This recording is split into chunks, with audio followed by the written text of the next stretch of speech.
What's going on, good people of the internet? It is time once again for Comics Unmasked, the podcast where a bunch of folks shoot the breeze and talk about comic books and such. We are back for episode 58, folks. We are almost to 60 episodes, and today is a special one because I had the opportunity to sit down with some of the folks from Summit Comics to talk about their current Kickstarter for Summit Presents, which is kind of like their take on Shonen Jump. It's going to be like a biannual series where it's just an anthology of different stories and different characters that are going on in the Summit universe, and it's an opportunity to sort of like give you a taste of what Summit Comics has to offer. That Kickstarter link will be in the show notes for you to check out the Kickstarter. It has 7 days left as of the recording of this, and the day of publishing this episode, you'll have 7 days left. So make sure you check that out. I had the pleasure of sitting down with the creative team behind this issue of Summit Presents. We had not only the co-writer, but the artist of this issue, Jimenez, as well as the other co-writer, Karla Medrano, who had 2 amazing stories here. He had the story of Jimenez, as well as the story of Killstrike, and you will hear them talk about these 2 characters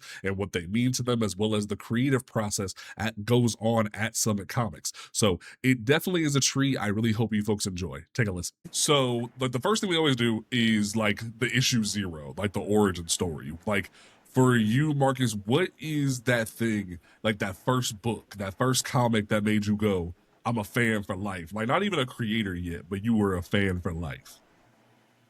All right, so my first comic was a Tim Drake because I love Robin, right? It was the second solo series of Tim Drake, 2003 era. Yeah. Tim Drake. I remember it was like he's like in the back of a army plane, and he's like jumping out the back, and I was just like, "Yep, this is my Robin. This is how I'm gonna stick with it." And then it's like a 2-parter because the first time I ever bought a comic was going back to like a Teen Titans, and is when Phil Jimenez was drawing, and I was like, wow, that's my last name on a book. And then I got to meet Phil just as I started my comic book career. Oh wow! So that really pushed it over the edge for me. That is beautiful. Almost like Karla, for you, like what is that book that made you go like, it doesn't matter what's going on, I'm gonna be a fan no matter what? It actually wasn't a book. It was a movie. Okay. It was Black Panther back in 2018. Okay. Because I've always loved movies, like the comic book adaptations and like X-Men. I was back in 1999, 2000. I was in the theater watching the first X-Men. So I've always been a fan of comic books, but just with the movies. Right. But it wasn't until, and then I even I do believe I watched even like the X-Men cartoons back in the day, but I vaguely remember that. But what I do remember is 2018, Chadwick Boseman's performance. That is what he was my gateway into. I have to find out more about Wakanda. I don't know what's going on because I've never seen anything like this before. I've never seen a movie celebrate our skin and our culture, and see all these different cultures from the continent of Africa come together into one beautiful, fictional though, but beautiful city, and I just love it. So that's how I really got into comics, and I started reading Marvel, of course. I picked up, I think one of the first ones I read was Wonder Woman. I can't remember the issue. I think a lot of heroines like She-Hulk. I did eventually read some of the limited Storm run back in the day. So it was very random. I didn't really have any intention of like creating a comic on my own until I started reading comics. But it was a movie for me.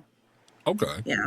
I'm gonna say, yeah, like I it's funny too, because I was gonna like I had been thinking about this all day. I remember back, I think it was 2020, you did a piece for the Medium where you talked about how Storm meant a lot to you. And I remember reading it back then, and then I was like going over all the information. I was like, I've read this. Like I thought I was crazy. I was like I've read this before. That was so cool. Yeah, that was an old article. Like the way you were like talked about how impactful it was that little young Black girls could be so like shown properly, like when it comes to their hair, actually feel authentic. Like I remember reading that because like that was when I was taking a break from a little bit. I was focusing more on video game content, and that spoke to me a lot because it felt like early on when I was like talking about comics online, I felt like just the angry light skinned dude trying to advocate for representation. But then when I read your article, it was like someone gets it, someone understands why I'm doing what I do. So like I appreciated that you wrote that, and it was very obvious that you care. So like the seeing you now be like getting this opportunity, it seems like this was always meant for you, like to happen for you. Oh, I appreciate that. And thank you for mentioning that article. I forgot all about that article. But yeah, I remember that article. I think I probably added to my link tree. Um, but in that article, I did speak of what even seeing Halle Berry's interpretation of Storm, what it meant to me. That, I could do anything. I could fly. I could, conquer my enemies. I could, this is all metaphors, but I could, shoot lightning from my hands. And I think that representation really has helped this newer generation, even my generation, but this newer generation coming up, because they see themselves in fantasy, sci-fi, and fiction, which is when I got the invitation from Adam to write for Juno. I was like, yes, of course, yes. I love that. And like Marcus, like that was like the first conversation you and I had. You loved that I spoke on this kind of thing. And you even said like seeing yourself or seeing our people on the page matters a lot to you. And like especially when it comes to Spanish representation, it's hard to find it anywhere these days. Like what does it mean to you to have these opportunities to put Black and brown people on the page? That's a good question. So, my Spanish is not great, but I've grew up in a town that's like 70% Dominican and Puerto Rican people here in Massachusetts, and it's always been known as the immigrant city. And trying to put those stories on the map is always been a function of mine, and like a goal of mine to get to, because there's not a lot of times like on top of your hand that you can name Hispanic characters. Like people forget Kyle Rayner's Mexican. People forget, Blue Beetle. People forget like all these different like half white, half Mexican characters. And a lot of people don't know, in Dominican Republic there was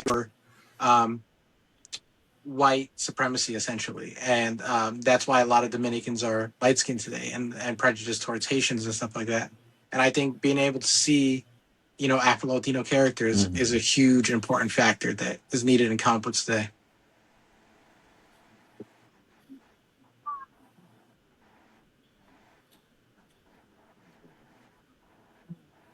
I love that. Like it speaks to how what you guys are doing feels so different because, and like, I think people see, oh, why are you so focused on the representation part of it?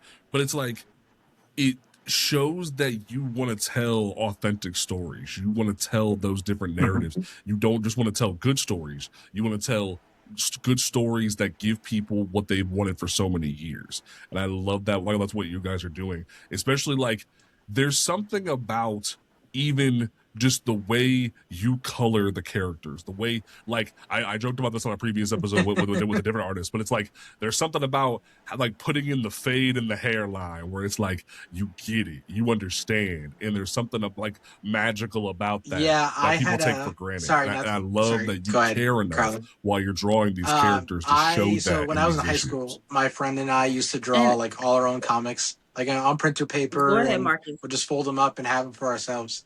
And that was one thing we always joked about. Like, I love Brian Hitch as an artist, but if you see him try to draw a fade, it's like the worst thing on the planet. So it's that for me. And I hate when people draw every dark-skinned person with a gray undertone in their coloring style. And that really pisses me off. And some people have that gray undertone, but not everybody. So I kind of try to like differentiate, put more saturation, which is what, things when you're drawing Black and brown people is what's needed. And that's the small things that are really important to me, like as we're going through.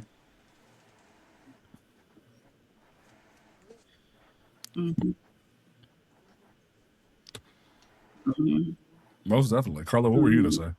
I was something along the same lines. Like you can tell when there is an artist and an editor that really cares about how our skin looks in the sun, looks in a dark room. You can tell when there's someone in the room. And so when I Yes. see mainstream not taking that same care, it just I'm like, you have the money, like you have the time, you have the resources, you these are supposed to be the best people you're working with, and the sometimes these covers look terrible, the way they represent some of the darker skinned characters. It's rough, yeah. Yeah, it was just yeah, I'm not gonna name a recent one I saw, but I was like, oh my gosh, this is terrible looking. Oh, it um definitely be weird sometimes because, like, especially when you've seen more artists of color coming into the space, and there's something like even when you talk about Storm, like there was something so magical recently. I saw like a Storm drawn by Chris Anka, and it was the way he articulated and like made sure the shading was done so well, where it was like you know what you're doing, and like kind of like what Marcus was saying, like certain artists have that level of caliber where they just cook, but they're not gonna cook on every character. And it's like there's something magical about that. Like I can't like that's like the thing I keep coming back to, where the magic is in the history, magic is in the experience. And I think y'all capture that very well here. I must say, hopefully he mhm. comes back. But for you when it comes to being a part of this team, I like that like a lot of people really don't really know about Summit. But how did Summit come to be, and for all these different books basically just like come together in this universe? So I'm not too clear on like the day that Summit, Travis, and Adam had this idea, but I do know a little bit, a general story. Basically, um, it was some discussion in one of the forums, whether it been Facebook or another forum, that a lot of indie publishers don't have shared universes. They just have an umbrella, and then it's just a bunch of stories that don't really link up. And someone challenged Travis and was like, I bet you can't, I doubt you can do that. I doubt you can do what you're saying. And Travis was like, you want to bet? And Travis and Adam created Summit Comics. And that's the really beautiful thing about Summit Comics, is that it's not just an umbrella where all of us are putting out work. It's a universe. So every comic is leading up to this big event that will take place in the Pinnacle issues. And that's the beauty. That's what I really love, because it does mimic Marvel. It does mimic DC in that way. And even Marvel and DC, they may have a main timeline, but there are offshoots, of the different writers and what they want to do with the characters. There's entirely different universes. But with Summit Comics, it's all one universe. And that's what I really find very intriguing. And it does take a lot of work on the part of Devin, who's the editor in chief, to kind of make sure that we're all, moving towards this one event. So, but that is in general how it came about. But I'm not too sure on the particulars. I think you do a pretty good job of explaining it. I think the one thing that kind of struck out to me when when I first saw like the Kickstarter for the Pinnacle was it felt very much like 2012 Valiant, where it was like you're telling like real stories, you're trying to put new continuity together and give people fresh perspectives, but it's also like you're trying to tell this old like all encompassing universe, have these different offshoots and things like that. Because the cool thing about like how Valiant was working, where it was like you have Exo Manowar over here, but then you have like Archer and Armstrong over here, like all you guys are doing that in the same way, in that same like idea, but it's like you're telling fresh perspectives, and there's no like, hey, where do I start? You're giving people like specific jumping on points that don't take like years and years and years of backlog to catch up and be a part of that, which is kind of the one thing that a lot of readers have been complaining about recently with the big two, is it feels so dense. And it's kind of why a lot of people have been clamoring for the absolute universe, because there's just issue 1, There's no issue 1 and then the previous set of issue 1s and etc. It's just issue 1. I think you guys do a really good like a job with that, because you're giving people that, hey, here's where you start. There is nothing before. Here's where you start. And I like that you guys do that. Yeah, Marcus, I don't they know if you do a have good any job. input. I don't know if you have any input into like how like Summit came to be from your perspective, like how you became a part of this. Because I know Karla did a pretty good job of how like explaining how it came to be, but I would love to get your perspective on that. Yeah, so I'm sure Karla mentioned the Discord, kind of how it blossomed from there. But I was brought on early on from Travis's Discord into the actual Summitverse. And funny enough, the original character I pitched was not Killstrike. We were going through like character ideas and stuff. Some people had existing characters that they wanted to bring in, like Granite, like Noir and Upheaval. But a lot of us were pitching new characters. But the goal was, right, is we wanted this to be a learning experience for all of us, because this is kind of like the first time someone's doing this on a Kickstarter level, right? And I pitched this idea of, we have our central editing system. What if we pitch characters and everybody gets assigned a character to redesign and recreate on their own? And you kind of work like similar into like a big 2 setup, where you don't get to choose what character you're writing or drawing all the time. Right. So I initially pitched Golden Sun, which is now written by Nate, our one of our senior editors, and he kind of took over the creation of that character. And he took something where I was just kind of building off the Odysseus theme and took it and ran with it in a whole different direction and made it a whole new character. Adam Barnhart, who brought in Karla, he actually pitched Killstrike as Dax Rigger, like a homage to Cable. I personally am not a Cable fan. Fair. So when I came aboard, I was like, okay, how do I take the concept of Cable and make it work in our point of view and with our experiences and go from there, right? So you'll see, like, you've read the first issue, so you kind of see where I'm going with, in the sense of like, we're tying his past to the future. Like the first chapter is called "The Past Follows You," and we're trying to see how society, culture, and just the people that you know from one time can be different in another, and how you grow as a person when all of that changes. And I think that kind of represents what we're trying to do, because like in Killstrike, I'm building a lot of lore that you'll learn that will tie into other characters in the Summitverse. And that only works because of our central editorial system. We get to talk to each other. Our editors are taking everything in, and we're kind of building that up as we grow each book. Okay.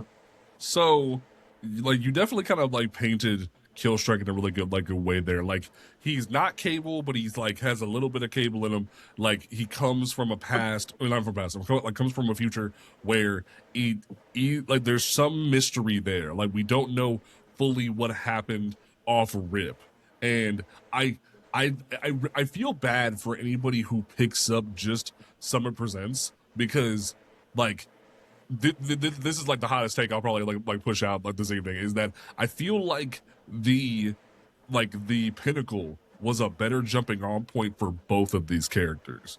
And like maybe that's just me, but I remember like being a part of that experience and getting that digital file with the Kickstarter, and I was like, both of these characters feel like I'm hungry for more. And then with this, it feels like you're carving off a slice of the turkey and being like, hey, come back for more, rather than, hey, let's start from here. And I wanted to know, was that purposeful? Because it feels like with Juna in Pinnacle and with Dax in Pinnacle, it felt like you're explaining a little bit, like those felt like more like issue 1s, like, or at least the issue 0, where you're giving people an understanding of the character and what's going on, versus with this, it's just like, all right, we're throwing you in the deep end and we're gonna go like see what happens. And like, was that purposeful? I'm curious. As far as Juna, Adam introduced Juna in Pinnacle was which one was our first one? What was the name of our first one, Marcus? Pinnacle was our first one. It's been so many. Adam and I drew the Juno story in Pinnacle. And then Adam wrote it. So yes. Right. So Adam, that was basically he wanted to make sure that people knew how she got her powers. Right. And then it was explained to me that they wanted me to write a 36-page story that would be divided up in 3 parts. So Presents one that's currently running on Kickstarter is part 1 of that. It was the first 12 pages of that 36-page story. And yes, it is almost like an issue 1, but actually, spoiler, Juna will have her own issues. Like she will have her own issues later on. Gotcha. So what we're trying to do year 1 is, and Marcus can add to this, or correct me, but we're trying to introduce this universe. We're trying to introduce the characters, the main players. Get people comfortable, get people loving on the heroes and the villains, show different perspectives. We want everyone rooting for everyone, basically. We don't want this side. We want everyone rooting for everyone, and everyone being empathetic to everyone's path. And it all leads to one event, this big Infinity Endgame event. So that's what we wanted to do in year 1, and Adam has kind of outlined the bigger picture for us. And so it's really exciting for me because Juna plays a huge role in that event. And I'm just really excited for the opportunity. I've never been able to do anything like this. So and then, I work with people who've been doing comics for so long, and everyone's bringing their own gifts, whether it been marketing or convention planning or editing, art. It's been a really beautiful experience. But the purpose of year 1 is to introduce the universe. So you know how challenging that can be sometimes.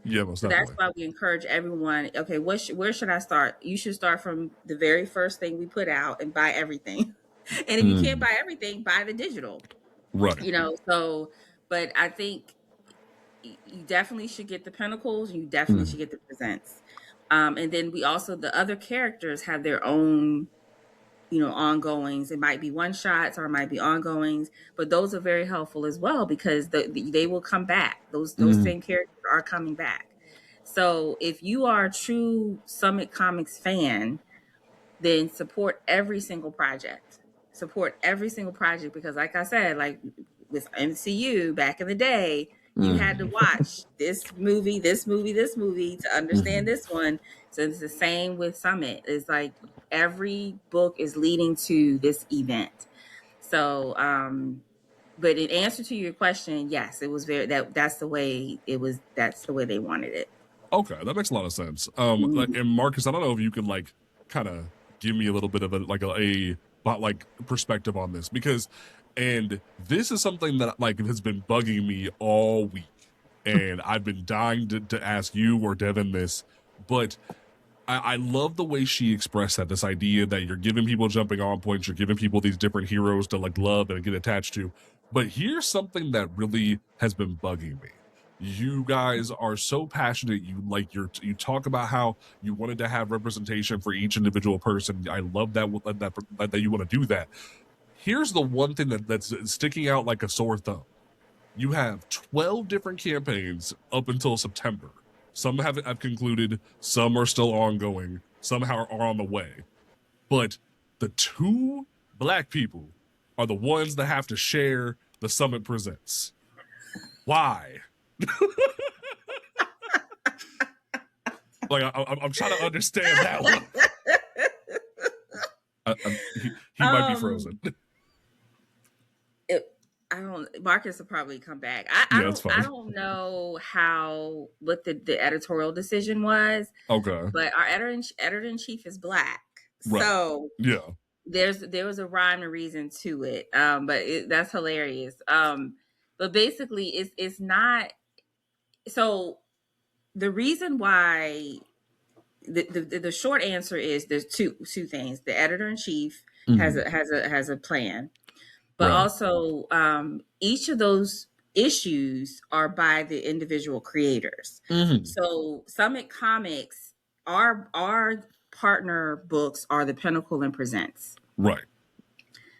The individual creators, if they want to have a Kickstarter, then it would be for their own individual character. So I didn't want the extra work. I can wait for Juna to have her own issue. I can wait because I have so much going on right now. Right.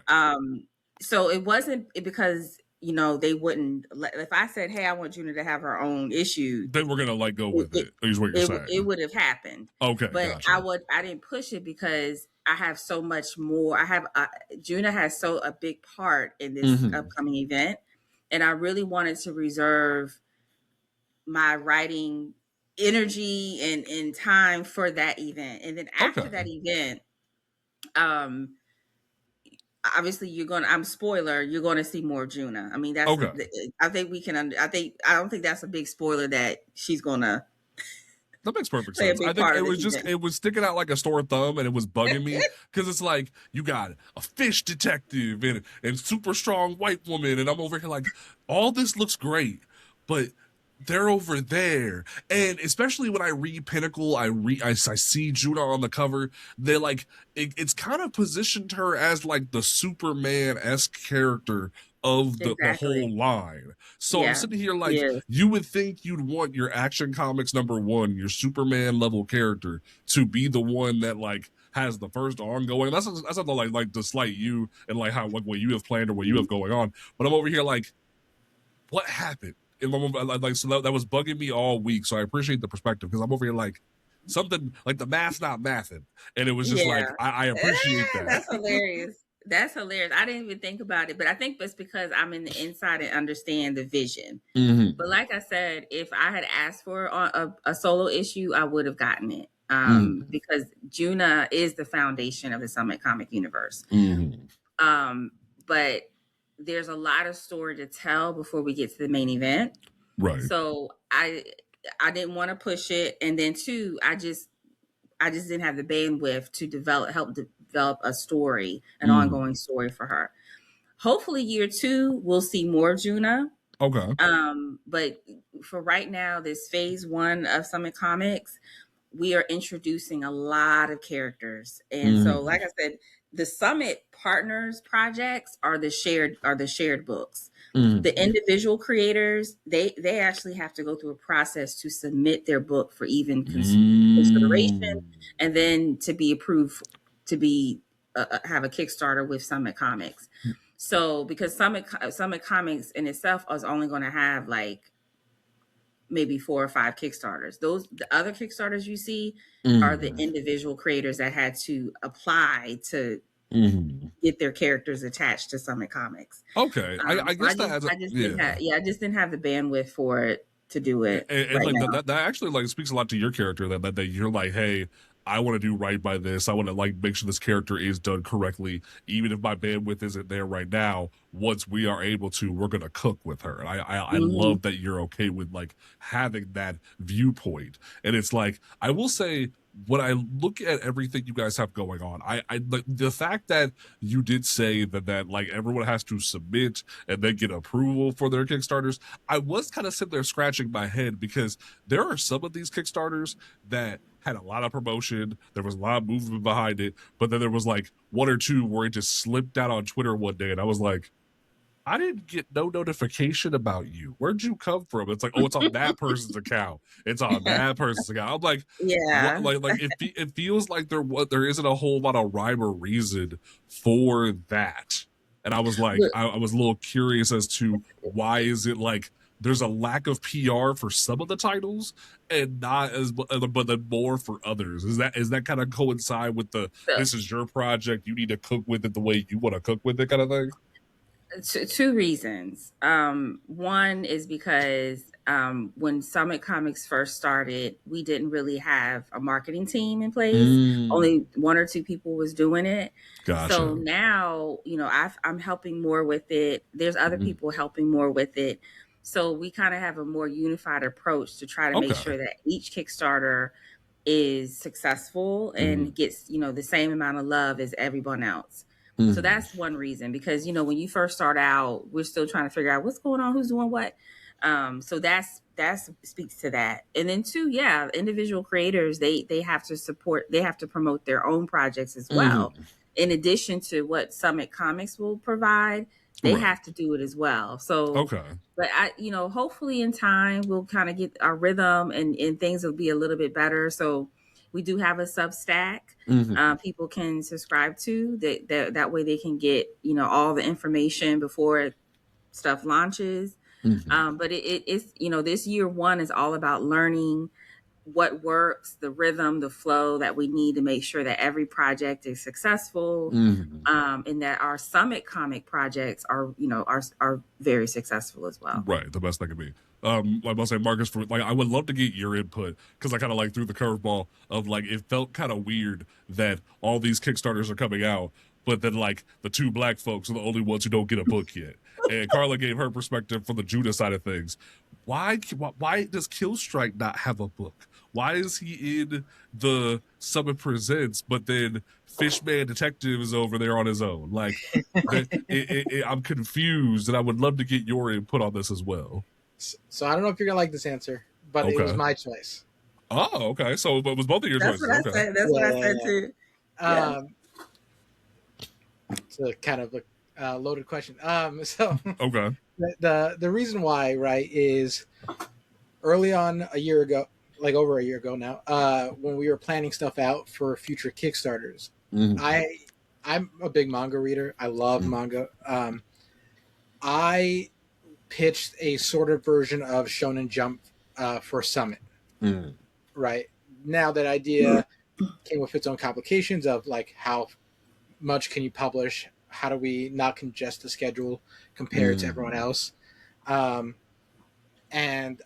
it morphed into kind of a combination of Shonen Jump, and I don't know if you read Batman Brave and the Bold a couple years ago. Or Legends of Tomorrow type things. Or even a few years ago, Walmart had the compilation books for DC. Yeah. Yes, exactly. I love those kind of things. Again, it harkens back to Shonen Jump kind of thing. And then the idea was, okay, well, we can do these 2-in-1s, 3-in-1s, etc., and kind of take a single issue, break it up into chapters. Now you have the ability to remember, because we started this as a co-op, in essentially. Everybody's coming in with their own IPs. Everyone owns their own IPs. The only time Summit owns a character is if we create that character separately. Which is Juna, right? That was a creation born from the Summit Discord as we grew out, kind of thing. So how do we respect it in the way that Image respects individual creators in that sense? My approach to Presents was, all right, people come for Batman, they stay for Orion, or they stay for Spectre. You know what I mean? In the backgrounds of pages. Coming out of Pinnacle, there was a handful of very favored characters, two of them being Killstrike and Juna. So they were both. That was what I was feeling. That was why I was really confused. What's going on here? Yeah. So originally, we were let's pair them off with characters that were with creators who hadn't run Kickstarters prior, who don't have enough, not enough, as big as an audience as us who have run Kickstarters previously, kind of thing. So it was kind of a mentor / boosting, as well as one title is already here. Let's just bring this next title here because that's just as good as this one is. You know what I mean? And then it kind of evolved from there, where if we're gonna make this title worth it to the reader like you, let's give them two great stories that they're going to be able to follow throughout the whole thing. So issue 1 and 2 of Presents will have two chapters of Killstrike that afterwards will be collected into the number 1 issue. So like you won't have to come by Summit Presents again. Okay. Like if someone's joining in and they're like, "Oh wow, Killstrike's on issue 5, right? Where do I start?" We're gonna have a separate issue 1 that collects the 2 stories of Summit Presents into one single issue as well. And from there, a new set of teams will take over after issue 3, and you'll get a whole new collection of stories to follow. And all of those will be collected into their own single issues. So no matter what, I think it's important for that same complaint that manga readers have, right? Where's the number 1? You know what I mean? I don't want you to have to jump from Presents to Killstrike number 2 to whatever. Like if you're not in that aspect, or if you're just jumping into the world for the first time in 2 years from now, it's like we're doing this to help elevate each title, keep it cost effective, keep it marketable, keep it in the hands of put it in the hands of readers quicker, faster, and without the complications that come with funding a single issue on Kickstarter. Without exhausting the writers and the creative teams, because Marcus is doing. He's not telling you this, but he's done the artwork for both Juna and Killstrike. You did Killstrike, right? Oh, he's a beast. Yeah. So he's done the artwork. So and one thing I forgot to mention, so you mentioned that Juna and Killstrike are sharing an issue, but we actually are being featured more in year 1 than the other characters. Yes. So we have 3. We have Summit Presents 1, 2, and 3 before Pinnacle 2. So even though we sharing a issue, you will see us more. You will see those characters more, because Juna plays a very pivotal role in the upcoming event. In Killstrike, he's not in Pinnacle 2 when we announced that. He's not in there, but I will be going into a full ongoing with Killstrike right after Presents 2. I've already drawn through pencil through issue 3 already, so like we're gonna be hitting the road running right after Presents. So I have some more like when it comes more questions in terms of the business side of things that I'll hammer Marcus about, but I know that I'm gonna say, Karla, you can't stay much longer, so I want to get your thoughts when it comes to Juna, when it comes to what you're writing. What do you like? There's been this conversation recently of do we still look to the big 2 for representation, or do we just make it ourselves? It's been a big hot topic recently, and I see myself as the little girl in the taco commercial. Why can't we do both? And I know some people have a differing perspective, but I would love to get your thoughts as you're crafting this narrative, you're crafting this character that has so many different lives that she goes through. What do you want people to see, or what do you want people to feel when it comes to what you're creating, and when it comes to comic books as a whole, from your perspective? I would love for the word representation to completely not be a thing anymore. I would love for both mainstream and indie to see a Black woman flying, having powers as normal. It's nothing it shouldn't be. We got to make sure we are representing it. It shouldn't be that way. Seeing a Black woman in the comics should be completely normal, just as seeing a white man in the comics. Every indigenous, Asian, everyone, it should be normal, meaning that it should be diverse. That should be the norm. But unfortunately, we don't live in a world like that yet. So I think we should look to the big 2 for representation. We should hold them accountable, just like I can get into it all day long, but I think that the recent discussions definitely kicked DC Comics in the butt. And as a result, they reached out to some incredible writers to get these ongoings, coming. So if it wasn't for that push, I don't know if it would have happened. I'm not saying it wouldn't. I'm not saying that it wouldn't have happened, but I don't know. I don't know if it would have happened. So yeah, I think we should hold the big 2 accountable. And then indie needs to keep doing. We need to keep doing what we're doing. Show them how it's done, because guess what? DC and Marvel looks to us to figure out how to do these characters. You know, and where are they getting these writers? They're getting them from the indie space. You know what I mean? So I think everyone should be doing their part in making sure that we see a diverse roster of superheroes and villains. And then we also work hard to make sure we're dispelling those tropes and stereotypes that we've seen in the golden age, you know, and different things. So I think everyone needs to be doing their part. And hopefully one day, representation isn't a thing anymore. It's just it's normal. Everybody's represented, you know? I love that. I love that. I appreciate you being here because honestly, like y'all's two like characters, like I like that Marcus pointed that out. I was on from jump. I will admit, Twin Flames kind of concerns me because two white people in Egypt seems a little weird. But like everything else, I'm down for. I'm excited. But they are.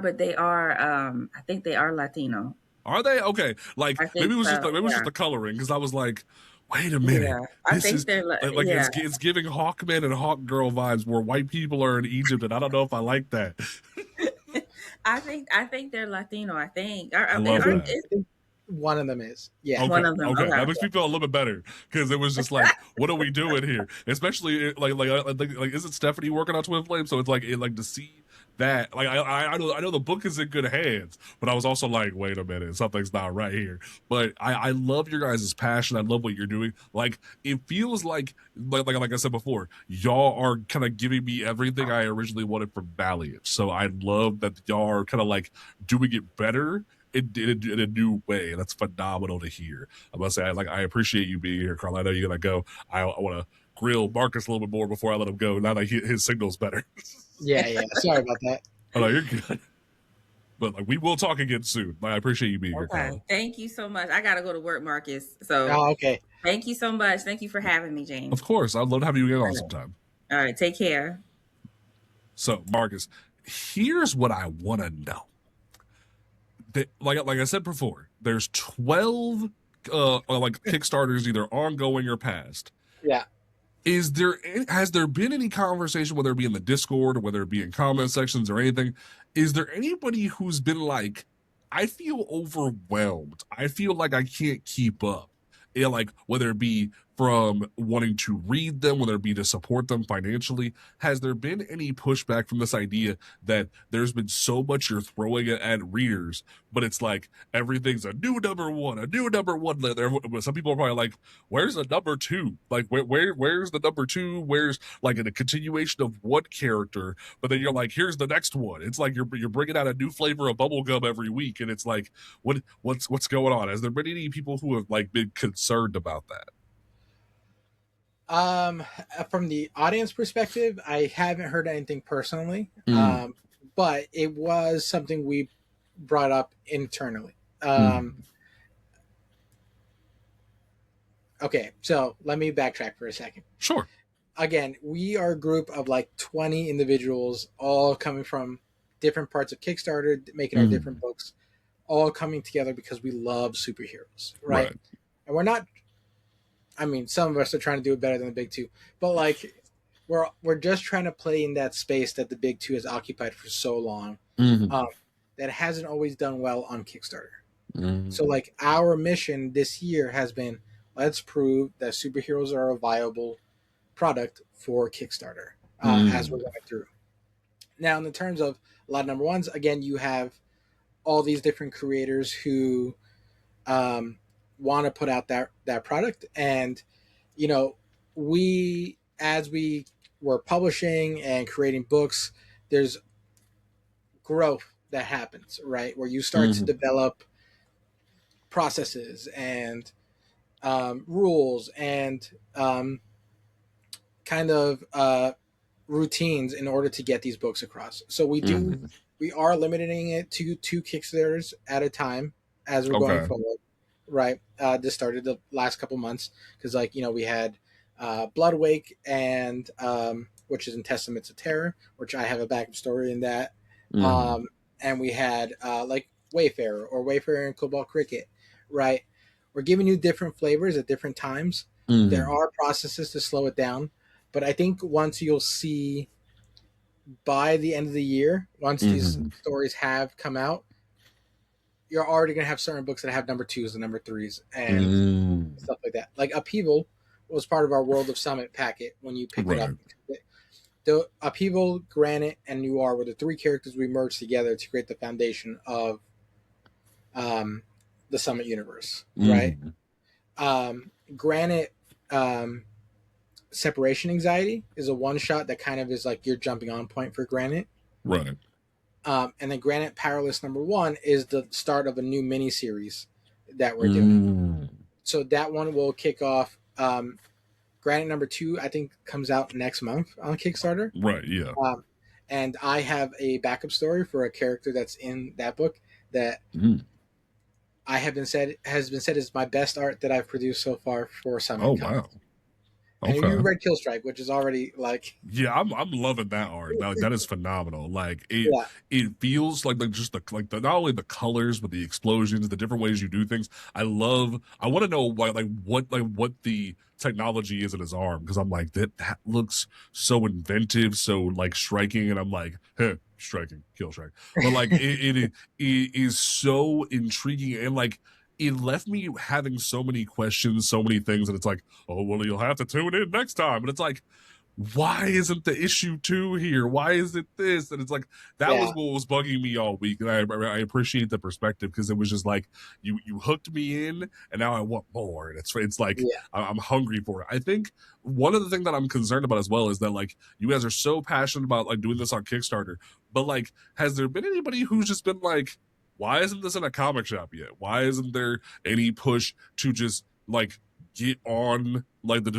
get with the distributors, find funding, a different like avenue, and put these into comic shops? That way you can compete with the big 2, Image, Vault, etc. Like, it feels as if that unless you're paying attention to Kickstarter, you're keeping up with the Discord and the Substack and whatnot, that a lot of people are going to be missing you guys. They're not going to be paying attention to what you have to offer.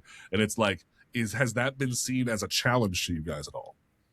It's a little inside baseball, but we are planning distribution within a couple years. Here's our philosophy, and it ties back to your previous question about number 2s and number 3s. You want to have those mini series, those ongoings ahead of schedule before you hit the distribution center. So your question, right, is like, are we worried about missing that audience this go around? No, because we're going to hit them in that next go around when we hit. Got you. Right. A lot of problems with, there's a lot of layers to it. Like comic book shops don't necessarily like Kickstarter books because they feel like you've already tapped into that audience. I've had books that go from Kickstarter to DM that do better than my DM books, right? I've had the vice versa. You know what I mean? So the plan is build up that runway, because it's a really tedious timeline from the books made, books submitted to distributor to us getting paid. So if you want a little inside and get a little nerdy inside baseball, right? Right. Say I submitted to whoever. I'm not going to pick a distributor. I pick whichever distributor. We're going to go Lunar, right? I submit to Lunar by their deadline, which is next week. That book does not hit your solicitations that you see until October, November. Right. And then it won't hit stores until if it's October, it won't hit stores till December. If it's November, it won't hit stores till January. Oh, wow. And then the creator the publisher doesn't get paid until 30 days after it hits stores. Wow. So like if I'm submitting it this week for November, I don't get paid till February for the issue that I just put out, which is where the problem with finding funding is versus, hey, I'm putting out this Kickstarter. As you know, Presents is already done before we have 14 days left on the Kickstarter. Right. So, and there's 21 days from end of Kickstarter to when you get paid versus the 6 months. So I can take that funding from Presents, pay myself, pay my collaborators, pay the printer, ship it out within 2 months versus that runway. And by the time that we get to distribution, you're going to have Killstrike 1, 2, 3. And you'll be able to read that arc that I'm planning and go from there. Most of the time, you're going to see like Upheaval's already did number 2 that ships out next week with Travis, I believe, or in Right. a week. And they're already drawing Upheaval 3. It's almost done. Okay. And Granite 3 is already drawn. So it's like Wow. we're ahead of schedule. It's just taking us a little to get there. But to just circle it back, I think distribution is a different audience in the comic book store. I think that you'll find that audience better when you go to a con, right? Versus where we're at now, which what we're trying to tap into. And you know, when you buy the Kickstarter, you usually get a little more goodies attached to the book. Like you'll get like in some books additional back matter that won't be in the floppy that we send to stores. And stuff like that. And we do sell retailer packages. So if your store, if you're like, hey, I really like Granite, you know, they're on issue 3 right now. You can go to the Summit website, hit us up, and we'll give your store a discount code to go buy the books at the same price you're going to pay from the distributor. Okay. And stuff like that. So there is avenues, and it's all about getting there as we push along. Okay. Yeah, no, that makes a lot of sense. I think that there's been this push from like creators like myself and others who have been like, hey, we can't even get people to pre-order a book. How are we going to get people paying attention to Kickstarters and keeping up with them? That's kind of why I was curious about, like, has anyone been concerned about, like, the amount you guys have been putting out? Because, like, even me, I'm someone who's tapped in, like, constantly. And then randomly it was like, oh, Cobalt, where did that come from? Wait, I didn't know anything about that. And it threw me off. So it's like, there's moments like that I know if I'm having trouble, I can't imagine what a casual fan is trying to keep up with you guys. Like, that has to be a whole battle in its own right. Yeah, I think there's like give and takes, right?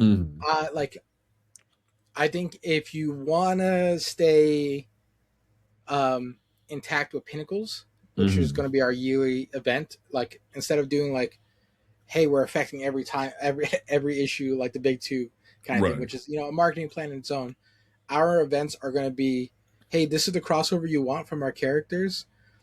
These are going to be 100-page books that are entire event crossovers in one graphic novel that you're going to be able to buy on Kickstarter. Rather than, hey, here's Killstrike, Pinnacle 2, blah, blah, blah, blah, whatever, the like taking over that issue kind of thing. Right.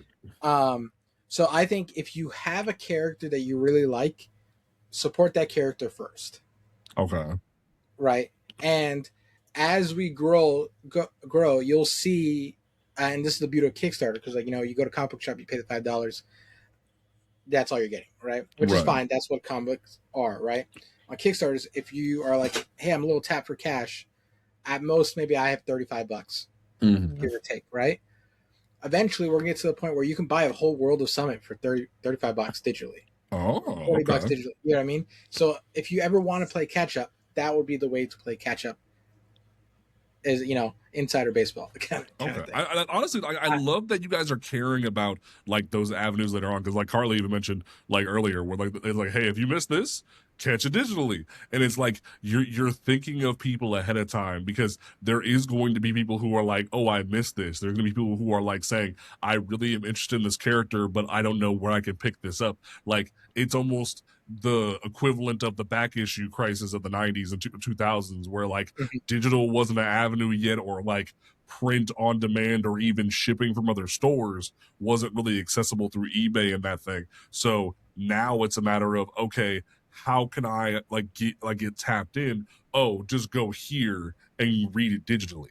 Like, you're giving people that option. And I love that you're thinking about that, because that's one thing I'm trying to like make sure I ask people when it comes to this, because there's so many casual fans that like are hungry for new stories, hungry for new jumping on points. And it's like, if they can't find the start line, how are they going to run the Monopoly board? So I love that you guys are thinking about that. Yeah, and we usually order a lot of extra stock of every book we kickstart. So if you ever go to summitshop.com, you'll be able to buy the individual issue you missed on Kickstarter for a similar price and stuff like that. So we're trying to make sure you have every avenue possible to try to pick up a Summit book wherever you can, and kind of go from there. Okay, I love that. So for you, when it comes to like leaving folks on like the future of what you guys are doing, obviously you're cooking on multiple different projects. Like you just said, you put out your best work so far, which is amazing to hear. what do you want to sort of leave people with when it comes to what you're building, what your team is building, and like give people hope for the future? Good question. Good question. Diverse storytelling in a different way, not just by the characters you see on the page, but by the stories we want to tell and put those characters in, right? My favorite character, one of my favorite characters in Star Wars is Poe Dameron and Finn, right? I love seeing Finn. Finn doesn't have the best storyline in Star Wars. Yeah. You know what I mean? That's where partially influence of Killstrike comes in. Like, you know, like I'm not a big fan of Cable, but I'm going to make sure a little kid that sees, you know, an Afro-Latino man as Cable is going to have a good time reading that book, kind of thing. Right. Whereas, like, you know, Travis, and I think this is kind of an issue in comic books. I think we were pushed so far into discussing representation and, you know, the importance of that certain writers are scared to write people of color into their books. That's just my opinion. That's my hot take for the day. And I think that if you take a chance and do enough studying, you can write anybody. Right? You can write any experience.